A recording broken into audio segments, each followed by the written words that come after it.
2 बार पागल खाने गया। भरी कोर्ट में 11 साल की बेटी चप्पल दिखाकर बोली, तुझे इसी से मारूंगी। 23 साल बाद बरी, लीवर किडनी दोनों खराब। नौबत यहां तक आ गई, पैंट में पेशाब कर देता था, पता भी नहीं लगता था। दोस्तों, ये सच्ची कहानी एक ऐसे लाचार बेबस पति की है जिसकी पत्नी उसको कानून के दांव पेंच में फंसाकर हरा देती है। जो भी हमारे दोस्त चैनल पर नए हैं, हमारे चैनल को लाइक, शेयर और सब्सक्राइब जरूर करें। दोस्तों, कहानी शुरू करते हैं। यह कहानी है एक दिल्ली का निवासी मुकेश कुमार की, जिसकी हाइट 6 फीट 2 इंच, उम्र 48 साल। एक ऐसा लाचार पति जो कानून के सामने हार जाता है। मुकेश बहुत गरीब परिवार से था। अखबार बेचकर गुजारा चलाता था। महीने के 3,000 रुपए कमाता था।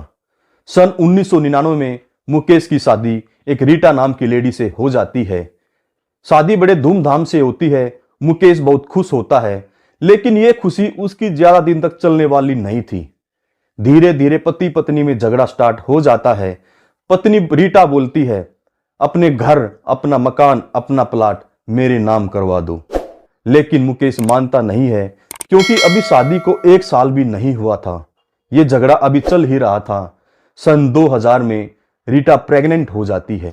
रीटा मुकेश के ऊपर डिलीवरी के लिए प्राइवेट हॉस्पिटल में इलाज के लिए दबाव बनाती है। मुकेश बहुत ही टेंशन में हो जाता है, क्योंकि एक 3,000 रुपए महीना कमाने वाला इंसान प्राइवेट हॉस्पिटल का खर्च कैसे उठा सकता है।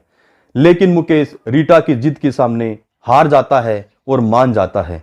रीटा लड़की को जन्म देती है, जिसका नाम भावना होता है। बेटी के जन्म से मुकेश बहुत खुश होता है।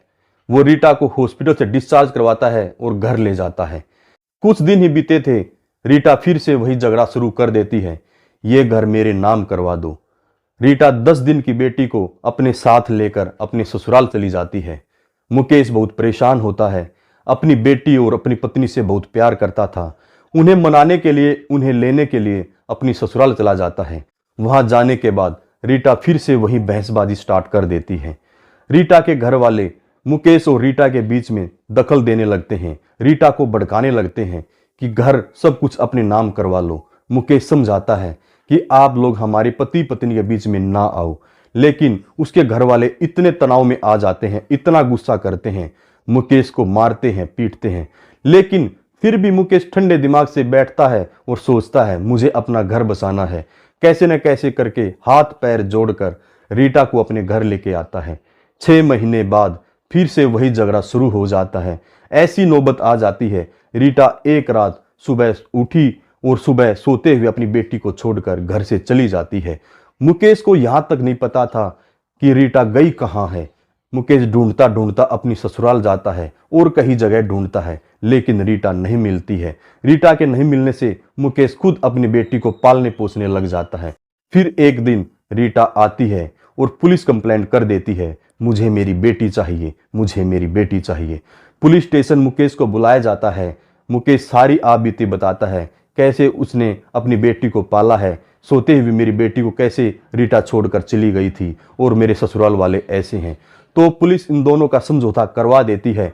15 दिन के लिए रीटा को बेटी दे दी जाती है। वो भी लिखित रूप में दी जाती है कि 15 दिन के बाद रीटा अपनी बेटी को मुकेश को लौटा देगी। लेकिन 1 महीना बीत जाता है। मुकेश फिर परेशान हो जाता है। उसको अपनी बेटी बहुत याद आ रही थी। तो मुकेश दोबारा से पुलिस स्टेशन जाता है। पुलिस में कंप्लेंट करता है कि 15 दिन का समय था, रीटा ने मेरी बेटी मुझको नहीं लौटाई। रीटा को बहुत बुरा लगता है कि मुकेश ने क्यों उसकी कंप्लेंट की और उसकी बेटी उससे छीनी है। लेकिन वो ये नहीं सोचती है कि तूने 15 दिन के लिए बेटी को लिया था, तुझे 1 महीने से ज्यादा समय हो गया था। रीटा मुकेश की अकड़ निकालने के लिए उसके ऊपर दहेज का और घरेलू हिंसा का पूरे परिवार पर केस दर्ज करवा देती है। यहां तक बोलती है उसका ससुर और उसका देवर उसके ऊपर गंदी नजर रखता है। बेटी को पाने की चाहत ने मुकेश और उसके परिवार को सलाखों के पीछे भेज दिया। बड़ी मुश्किल से 66,000 रुपए में मुकेश और उसके परिवार को बेल मिलती है।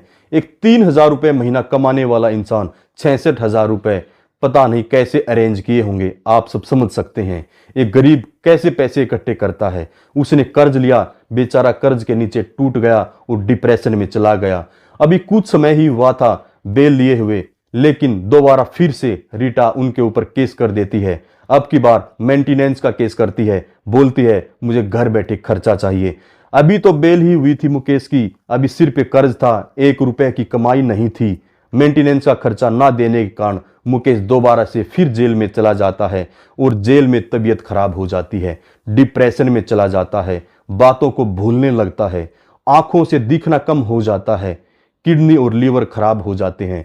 डॉक्टर ये बोलते हैं कुछ ही दिनों का मेहमान है। नौबत यहां तक आ गई, मुकेश की हालत इतनी खराब हो गई, वो पैंट में पेशाब कर देता था, उसको पता तक नहीं लगता था, इतनी बुरी हालत हो गई थी मुकेश की। 23 साल से जिस केस में मुकेश को फंसा रखा था वो झूठा साबित हुआ। मुकेश को इंसाफ मिलने में इतनी देर हो गई, वो बर्बाद हो गया, लुट गया, उसके पास कुछ नहीं बचा, शरीर से वो बीमार हो गया, किडनी लीवर सब खराब हो गए। मुकेश तो उस दिन जीते जी मर गया था जब भरी कोर्ट में उसकी 11 साल की बेटी चप्पल दिखाकर बोलती है तुझे इसी से मारूंगी। उसी दिन एक बाप जीते जी मर गया था। औरतों की सपनों की बात सब करते हैं, लेकिन मर्दों के सपनों की बात कोई नहीं करता है। मुकेश अकेला समाज में नहीं है, मुकेश जैसे बहुत सारे मर्द हैं जो अपनी पत्नियों द्वारा प्रताड़ित हैं और झूठे केसों में जेल काट रहे हैं, जिनकी जिंदगियां बर्बाद हो गई हैं। दोस्तों, हमारा कहानी सुनाने का उद्देश्य सिर्फ यही है, समाज को जागृत करना और आगे बढ़ाना और समाज में फैली बुराइयों को दूर करना। अगर आप सभी को हमारी वीडियो अच्छी लगे तो हमारे चैनल को लाइक, शेयर और सब्सक्राइब जरूर करें। नमस्कार, धन्यवाद, जय हिंद, जय भारत।